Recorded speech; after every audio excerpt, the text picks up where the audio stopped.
डिंडोरी जिले में 50 से अधिक शासकीय विद्यालयों की बिल्डिंग जर्जर हालत में है। जहां आदिवासी बहुल्य क्षेत्रों में संचालित हो रही विद्यालयों के हालात अलग ही अंदाज बयां कर रही हैं। लगातार छत टूटने, पन्नी लगाकर पढ़ाई कराने के अलावा अलग अलग तरह की घटनाएं सामने आ रही हैं। वहीं जिले के बजाग विकास खंड अंतर्गत एकीकृत माध्यमिक विद्यालय सिंगारसत्ती में एक बरामदा सुबह के दरमियान गिर गया, जहां कक्षा पहली से 8वीं तक के लगभग 100 से अधिक बालक बालिकाएं पढ़ते हैं। ग्रामीण और विद्यालय प्रबंधन ने क्या बताया, आइए जानते हैं।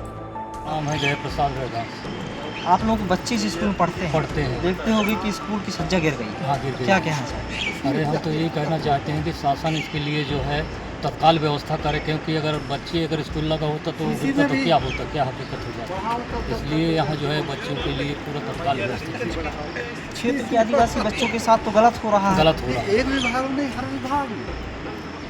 कब गिरा है ये रात में गिरा होगा, अगर दिन में गिरता तो बहुत बड़ी घटना हो जाती। कल तक स्कूल लगा था क्या यहाँ? हाँ, कल लगा है स्कूल पे। कौन से स्कूल लगता है? यहाँ मिडिल स्कूल लगता है, प्राइमरी भी लगता है। कितने बच्चे होंगे यहाँ समथिंग? स्कूल में बच्चे तो घर संख्या न बता पाए, क्योंकि अभी ये स्कूल भवन की और क्या हालत है बाकी कमरों की? बाकी कमरा है वो ऊपर पन्नी लगा है, क्या लगा है, सब टपक रहे हैं। जो कमरे अभी शेष हैं इनमें इसका छत वत सही है? हाँ, छत तो सही दिख रहा है, दिखने में सही है, सफेद लेकिन हो बिल्डिंग रहा। में कोई मजबूती नहीं है बिल्डिंग में, सफेद हो रहा है। अंदर गिर रहा है। अब ये क्या है कि किसी दिन भी मान लो ये गिरा है, इसके साथ और पे हो जाए तो ये गिर सकते हैं।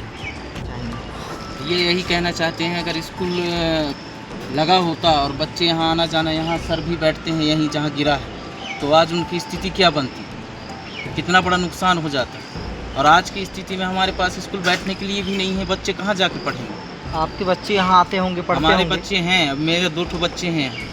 तो निश्चित है उनकी जान को जोखिम है अभी। जोखिम है भैया, जोखिम है। और बिल्डिंग की क्या स्थिति है? स्थिति और भैया बहुत ख़राब है इस बिल्डिंग की, न कॉलम है यहाँ, न कुछ नहीं है, ईंट से जुड़ाई हुआ है और ईंट से जुड़ाई हुआ है, उसी की वजह से ये गिर गया है। और दूसरी बात, यहाँ जो पुल बन रहा था वो पुल की वजह से 2 पत्थर आके छत में गिरे हैं, वो छत से क्षतिग्रस्त हो गया है बिल्डिंग, कभी भी कुछ भी हो सकता है उसमें। क्या पुल में विस्फोटक लगाया गया था? हाँ, लगाया गया था, बत्ती लगा था विस्फोट। कब की बात है? हाँ, इसी वर्ष की बात है।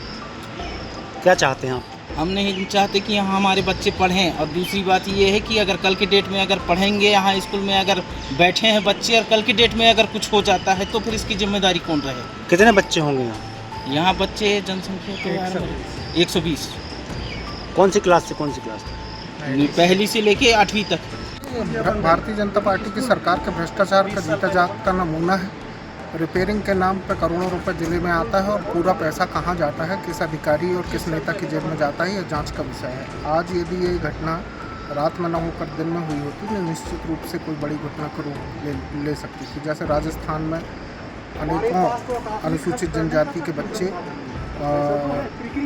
बच्चे मर गए, कई बच्चे घायल हो गए। तो आदिवासी क्षेत्रों में भ्रष्टाचार करने का लाइसेंस भारतीय जनता पार्टी के नेताओं और अधिकारियों के पास है। अधिकारियों से बात करो तो कहते हैं फंड नहीं, और नेताओं से बात करो तो कहते हैं कि हम 4 करोड़ बस्ती विकास का भेजते हैं। तो आखिर वो पैसा जाता कहाँ है, किसकी जेब में जाता है? और सरकारी बिल्डिंगें ही, सरकारी स्कूल ही क्यों गिरते हैं?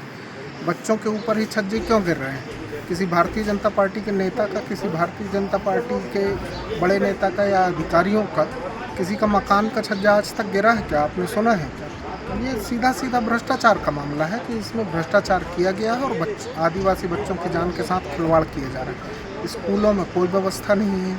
व्यवस्था के नाम पर आदिवासी ज़िले के सारे स्कूल शून्य हैं, बैठने तक की व्यवस्था नहीं है उनकी। और आप देख रहे हैं ये स्कूल की हालत कि इस स्कूल में बाकी सारी चीज़ें आपको टिप टाप दिख रही हैं, फिर भी ये छज्जा गिर गया। और जब छज्जा गिरा है तब पता चल रहा है कि इसमें न कॉलम है न बीम, बिना कॉलम बीम के लेंटर डाल दिया गया है। अब आप सोचिए कि किस कदर भ्रष्टाचार भारतीय जनता पार्टी की सरकार में हावी है। उनको सूचना मिली कि माध्यमिक शाला सिंगारसत्ती का बरामदे का जो छज्जा है वो एक छज्जे का हिस्सा गिर गया है और मैं देखने आया हूँ। ये भवन जो है काफ़ी पुराना भवन था और इसमें बीम कॉलम बिल्कुल नहीं थे। ईंटों की जुड़ाई से खंभा बना हुआ था और लगातार बारिश के कारण उसमें सीपेज आने के कारण खंभा गिर गया, जिससे छज्जा गिर गया है।